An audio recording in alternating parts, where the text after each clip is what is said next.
Hi friends, welcome back to our channel. Potuluri Veerabrahmendra Swamy వారి కాలజ్ఞానము.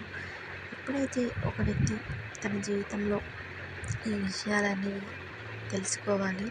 పోతులూరి వీరబ్రహ్మేంద్ర స్వామి 17వ శతాబ్దానికి చెందిన వ్యక్తి. ఈయన కడప జిల్లాలోని కందిమల్లయ్యపల్లెలో అంటే ఆంధ్రప్రదేశ్లో జీవ సమాధి అయ్యారు. ఆయన గ్రంథమే కాలజ్ఞానం, అంటే నాలెడ్జ్మెంట్ ఆఫ్ స్కిల్. దీనిని ఆయన తాళపత్రాలపై రచించారు. ఆయన చెప్పిన ప్రతి ఒక్క విషయం కూడా ఈ శతాబ్దంలో నిజమయ్యాయి. అవేంటో మనం ఇప్పుడు చూద్దాము. ఆకాశంలో పక్షుల వాహనాలు ఎగురుతాయి. అంటే ఇప్పుడున్న విమానాలు కావచ్చు, రైళ్ళు కావచ్చు, ఆటో కావచ్చు, ఇవన్నీ కూడా మనకు ఆకాశంలో ఎగిరేవి.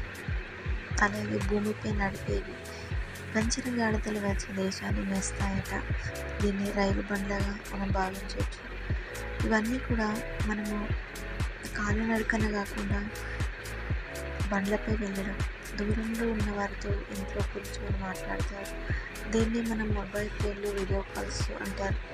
ఎదురు లేకుండా నడుస్తాయి మోటార్ వాహనాలు, కార్లు. వీరబ్రహ్మేంద్ర వారి ఆశీస్సులు ఉండాలండి. Thanks for watching. Do subscribe.